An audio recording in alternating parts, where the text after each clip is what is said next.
região Nordeste é uma das mais badaladas do país, com uma diversificada riqueza vegetal, como a carnaúba, o babaçu e o cacau. O Nordeste é também muito procurado pelo turismo nacional e estrangeiro. Suas belas praias e seu clima, quase que permanentemente quente, são um convite para os que apreciam a natureza, não é? Pena que as secas castiguem tanto alguns pontos daquela região, principalmente no polígono das secas. A região Nordeste e suas principais características são os assuntos de hoje. E aí, gente, como é que estão? Tranquilos? Preparados para a dose de hoje? E a dose de hoje é uma grande dose, uma dose agradável, sobre a região Nordeste do Brasil. Pois é, a grande região Nordeste. E ela é abordada de várias maneiras nos vestibulares. Eu vou tentar aqui, nesse nosso tempinho que não é muito longo, mostrar um jeito pela qual essa região é abordada em prova. E esse jeito é o seguinte: o Nordeste, a região Nordeste, ela costuma ser subdividida. Ou seja, é muito comum você ouvir por aí as pessoas falarem os Nordestes do Nordeste. São as sub-regiões nordestinas. Você fala, que história complicada é essa? Você vai entender facilmente desde que você olhe esse maravilhoso mapinha.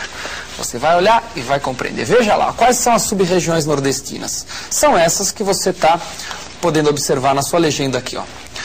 Zona da Mata é a primeira sub-região. É o que você está vendo aqui, ó, que pega todo o litoral oriental do Nordeste, do Rio Grande do Norte até o sul da Bahia.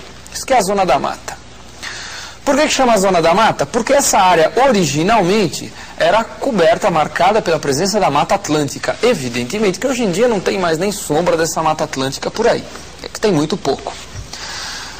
O outro Nordeste é uma área de transição, chamada de agreste. O agreste está aqui, ó. Está acompanhando a legenda aqui, ó, agreste, ó.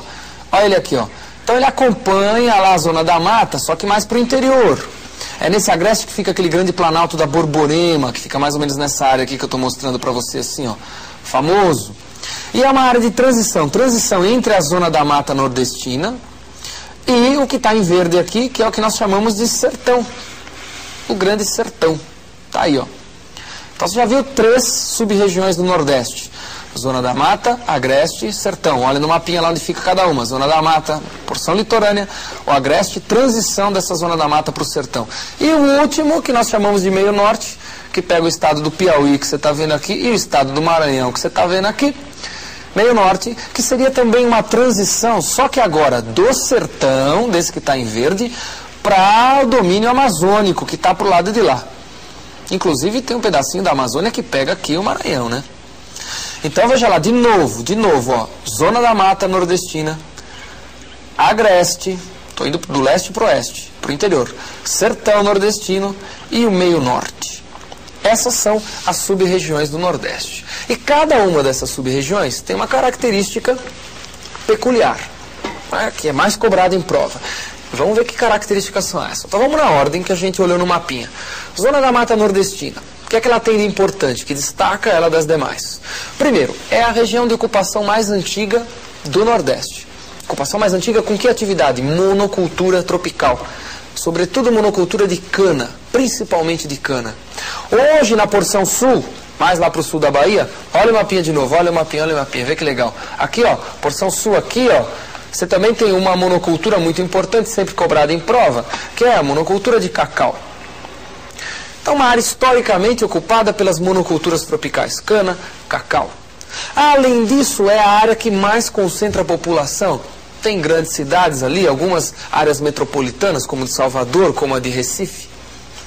A população está concentrada mais aí. E é também a área que tem os maiores polos industriais, que estão exatamente nessas 2 áreas metropolitanas que eu comentei. Salvador, Recife. Salvador na Bahia, Recife em Pernambuco. Então, essa é uma característica importante da Zona da Mata, sempre cobrada em prova. Logo depois, indo para o interior, quem que vinha? Você lembra? Era o Agreste, uma área de transição para o sertão. E por ser transição, ele tem uma porção mais úmida na fronteira com a Zona da Mata e mais seca na fronteira com o sertão. O Agreste já tem uma ocupação totalmente econômica mesmo, totalmente diferente da Zona da Mata. Enquanto a Zona da Mata era com monocultura em grandes propriedades em latifúndios, o Agreste foi ocupado com pequenas propriedades, fazendo sobretudo agricultura de subsistência, agricultura alimentar, pequenas propriedades. Viu a diferença? Passei do agreste para o interior, eu estou onde? Estou no sertão. E o sertão, já esqueceu, olha o mapinha de novo, veja lá o sertão, de novo, vai olhar toda hora. Estava aqui na zona da mata, passei pelo agreste, que é essa área de transição, estou no sertão. Veja como é grande esse domínio do sertão. Observou o tamanhão dele. Ora, o sertão, ele é marcado, sem dúvida nenhuma, pelas características climáticas. É até aí daí que veio o nome, desertão, virou sertão, né? E características climáticas, é o clima mais seco da região, clima semiárido, é uma área marcada por uma vegetação denominada de caatinga, com muitas xerófitas, aquelas plantas adaptadas a áreas secas que armazenam água, cactáceas, por exemplo. E o sertão, ele também é uma área muito famosa, porque teve uma ocupação econômica diferente também das outras que nós vimos. É uma área que foi ocupada mais com atividade algodoeira, de algodão, e pecuária extensiva, em grandes propriedades, evidentemente. E marcado, ultimamente, pela famosa indústria da seca. Já ouviram falar? Está tão polêmica essa questão da indústria da seca. O que é isso? O que é essa tal da indústria da seca? Que existe aí na região do sertão. É um nome que você dá para uma interação entre Estado, governo brasileiro, e coronéis do sertão. Coronéis, entre aspas. Que é a elite política e econômica da área. Que integração é essa? A integração é a seguinte, veja bem, é a atuação do Estado no sentido de trazer benefícios econômicos e políticos para essa minoria, para esses coronéis, para essa elite política e econômica. Isso que se chama indústria da seca. Você fala, mas como é que funciona? Como assim? É fácil de entender. Ó. A área é assolada por secas. Não é toda a área, mas uma parte dela. Foi criado um órgão estatal vinculado a um outro órgão denominado SUDENE. O órgão que foi criado, que eu estou me referindo, é o Departamento Nacional de Obras Contra as Secas, vinculado à SUDENE, Superintendência de Desenvolvimento do Nordeste, que foi a primeira região, o primeiro órgão de planejamento regional do Brasil criado nos anos 50. SUDENE. Esse Departamento Nacional de Obras Contra as Secas, ele foi criado, evidentemente, para fazer obras contra as secas, o nome já diz. Construir estradas, açudes, para minimizar o efeito das secas que assolam a região. Só que tem um detalhe, como é que isso é feito? Isso é feito em períodos de seca, evidentemente, utilizando a mão de obra barata da população carente da região.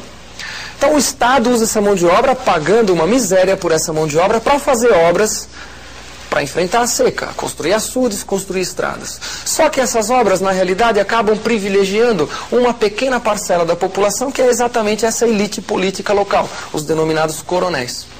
Então você tem um Estado, através de um órgão de planejamento regional, financiando obras e utilizando a mão de obra barata local, remunerando muito mal, inclusive, as famosas frentes de trabalho, para fazer essas obras, obras que vão beneficiar uma pequena elite. A grande parte da população ali acaba não desfrutando, né, de todas as melhorias que, eventualmente, essas obras podem trazer, esses açudes podem trazer.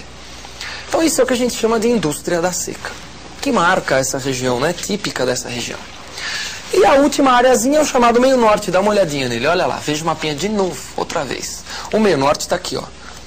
O meio norte, como eu disse, é uma área de transição.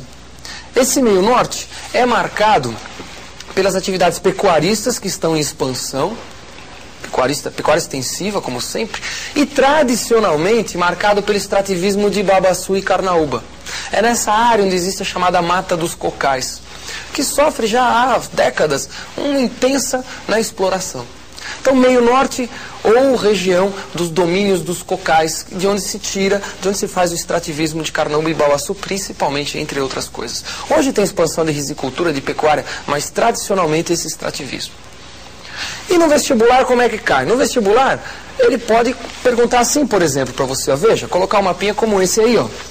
Com as áreas, com as 4 sub-regiões indicadas apenas, ele bota o esboço da região Nordeste e cobrar de você a identificação de cada uma delas e cobrar as características de cada uma delas. Então, isso que é importante. Então, vamos ver se você até aqui você aprendeu. Quem é a área 1? Meio Norte. Quem é a área 2? Sertão Nordestino. Quem é a área 3? Agreste. Quem é a área 4? A Zona da Mata Nordestina. Deu para entender? Essa é uma das abordagens que caem sobre a região Nordeste. Um outro itemzinho que eu queria recordar rapidamente com você que eu já comentei na aula de hoje, é que o Nordeste foi a primeira região do Brasil a ter um órgão de planejamento exclusivamente para ela. Um órgão de planejamento do Estado, evidentemente, SUDENE, Superintendência de Desenvolvimento do Nordeste, que visava basicamente o quê? Planejar e financiar também a expansão, o crescimento econômico da área. Para quê? Para tentar minimizar a grande desigualdade econômica existente entre Nordeste e demais regiões do Brasil. Bom, essa SUDENE, ela vai ter uma área de atuação bastante grande, inclusive extrapolando a região do Nordeste. Atua no norte de Minas também, por exemplo. Quer dar uma olhadinha? Rapidinho, ó. Veja a área de atuação da SUDENE. Só para você ter uma ideia. Tá aí, ó. Então pega grande parte da região nordestina e mais do que a região nordestina, como o norte de Minas Gerais, que você está observando aqui. E qual era a função básica? A função básica, promover o desenvolvimento regional. Conseguiu? Em termos. Quer dizer, a SUDENE deu preferência fundamental para o aspecto industrial, para o lado industrial, dando incentivos fiscais para atrair indústrias para a região. Só que essas indústrias que foram levadas para lá são indústrias de capitais, no geral, extra-regionais, ou daqui do centro-sul do país, ou de fora do Brasil. E pouco trouxeram de real benefício para minimizar esse desequilíbrio econômico entre Nordeste e Sudeste. Sobretudo porque são capitais vindos de fora e, evidentemente, essa produção industrial, ela está basicamente destinada a mercados também extra-Nordeste, fora da região. As indústrias produzem para o Centro-Sul e para fora, para outras áreas. Já que o mercado consumidor lá, entre outras coisas, é muito pequeno e a expansão industrial não foi capaz de promover uma grande expansão nesse mercado consumidor. Bom, assim você viu então alguns dos aspectos mais importantes e cobrados em vestibular sobre o Nordeste, que são o quê? As sub-regiões, Zona da Mata Nordestina, Agreste, Sertão e Meio Norte. Cuidado, tem que saber identificá-la nos mapas e saber também as características principais que eu comentei com vocês. E lembrar que o Nordeste foi o primeiro a ter esse órgão de planejamento regional, a chamada SUDENE. Excelente! Espero que você tenha acompanhado e também realize lá suas leituras sempre que aparecer alguma coisinha sobre a região. É muito importante você estar por dentro. Aproveita já que a gente está falando disso, aproveita para recordar em casa os aspectos naturais da área, o relevo, as características climáticas. Isso tudo é muito importante também. Um grande abraço e até a nossa próxima região, que é a aula que vem. Até lá.